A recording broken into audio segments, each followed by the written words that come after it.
उठो, नहाओ, खाओ, अननेम्ड सोर्सेस को कोट करो, फेक न्यूज फैलाओ, सो जाओ एंड अगले दिन रिपीट।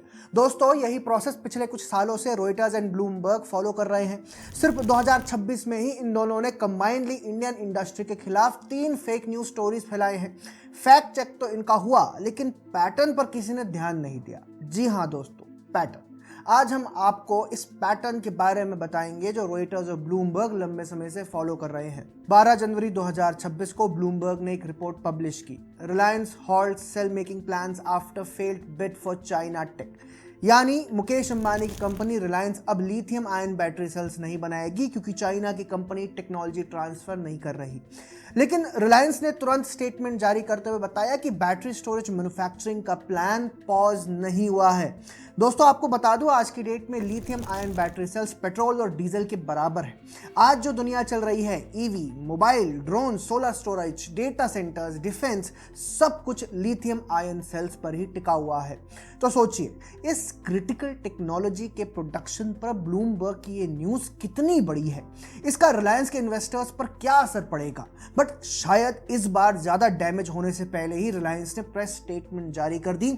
उन्होंने अपने पास्ट एक्सपीरियंस से शायद सीखा।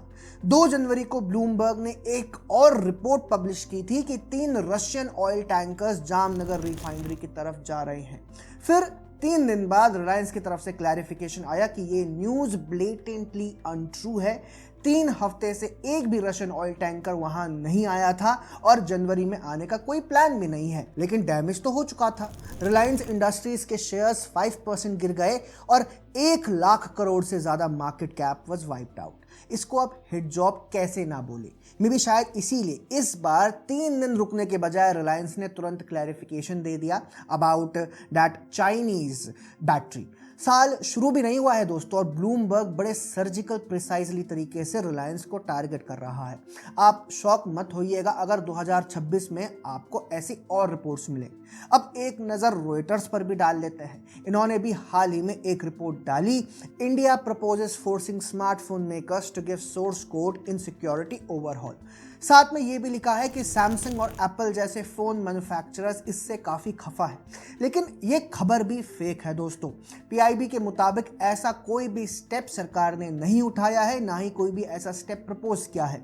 मतलब जब सरकार सीधा डिनाई कर रही है तो फिर रॉयटर्स को ये खबर कहाँ से मिल रही है, इनका सोर्स क्या है।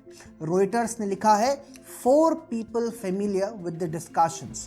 इंटरेस्टिंगली ब्लूमबर्ग और रॉयटर्स की जब भी ऐसी कोई हिट जॉब स्टोरीज इन्हें करनी होती है तो सोर्सेस के नाम पर वे लिखते हैं people familiar with the matter या अनोनिमस सोर्सेस जिनका नाम नहीं बताया जाता। ठीक है, कभी कभी इन्वेस्टिगेटिव स्टोरीज के लिए एक ज़रूरी होता है, लेकिन इनका ये पैटर्न बन चुका है। फॉर एग्जाम्पल, ये हेडलाइन देखिए, दिसंबर 2025 की ये खबर, सोर्स द ब्लूमबर्ग, और रिपोर्ट किया है रॉयटर्स ने कि यूरोपियन यूनियन और इंडिया के बीच ट्रेड डील इस साल के अंत में मुश्किल ही लग रही है। साल वैसे ही खत्म होने वाला था, लेकिन कितने क्लेवरली हेडलाइन को लिखा गया है जैसे 2026 के एंड तक डील ना हो।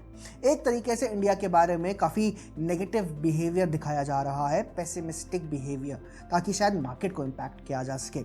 अब ये न्यूज़ देखिए जिसमें जर्मनी के चांसलर फ्रेडरिक मर्ज ने कहा है कि इंडिया ईयू ट्रेड डील जनवरी के एंड में हो जाएगी। अब 29 दिसंबर 2025 की ये रॉयटर्स रिपोर्ट देखिए, India claims $30 billion from Reliance industries BP for under production from gas field. मतलब ऐसे पेश किया गया कि भारत सरकार अपने कॉरपोरेट से कंपेंसेशन मांग रही है, वो भी 30 बिलियन का, क्योंकि वो गैस फील्ड से कम माल निकाल पाए। रिपोर्ट में यह भी लिखा था कि गवर्नमेंट ऐसा कह रही है कि रिलायंस ठीक से कृष्णा गोदावरी बेसिन के ऑफशोर फील्ड से गैस नहीं निकाल पाए ड्यू टू इंफ्रा प्रॉब्लम। मतलब गवर्नमेंट ओवररीच दिखा दो और रिलायंस के इंफ्रा पर सवाल खड़े कर दो, और सोर्स के नाम पर वही 3 people familiar with knowledge of the matter। लेकिन ये न्यूज़ भी फैक्चुअली इनकरेक्ट निकली, और कि जो ये 30 बिलियन का क्लेम है वो सरासर झूठ है। बताइए कैसे गवर्नमेंट डीलिंग्स के फैक्ट्स एंड फिगर्स को मिसकोट और एग्जैजरेट करके नैरेटिव बनाया जाता है। सिर्फ रिलायंस ही नहीं दोस्तों, अडानी पर भी इनकी नजर रहती है।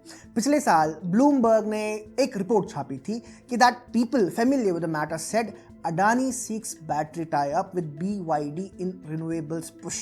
BYD चाइनीज कंपनी है दोस्तों जो ईवी मैन्युफैक्चरिंग के लिए जानी जाती है। बट क्या आपको पता है कि अडानी हमारे नेशनल इंटरेस्ट के लिए कितना जरूरी है? तो फिर अगर वो एक चाइनीज टेक जायंट के साथ कुछ करे तो सवाल तो उठेंगे, तो वो ऐसा क्यों ही करेंगे? और इसीलिए न्यूज बेसलेस और मिसलीडिंग निकली। अडानी ने तुरंत इसका फैक्ट चेक कर दिया। अडानी पर रॉयटर्स ने पहले भी रिपोर्ट चलाई थी कि अडानी डिफेंस पर टैक्स इवेजन के लिए भारत सरकार ने उन पर जांच बिठा दी है। इस पर अडानी ग्रुप की तरफ से स्टेटमेंट आया कि रिपोर्ट गलत है और रॉयटर्स ने रिपोर्ट को बहुत सिलेक्टिवली चेरी पिक करके वो पोर्शन दिखाया जिससे कंटेक्स्ट कुछ और लगे। पैटर्न समझ आया दोस्तों?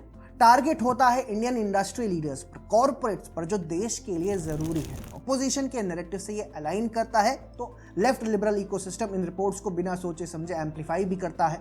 सोर्सेस के नाम पर ये लोग अननेम्ड इंडिविजुअल्स लिखते हैं, लेकिन आज हमने इनका पैटर्न आपके सामने रखा है और ये पैटर्न बताना जरूरी था क्योंकि कई समय से रॉयटर्स और ब्लूमबर्ग इसी प्रोसेस में लगे हुए हैं। तो अगली बार दोस्तों जब आप ऐसी कोई स्टोरी देखो तो रिपोर्ट में ये जरूर देख लेना कि सोर्स क्या है, और अगर एनोनिमस हो तो समझ जाइएगा।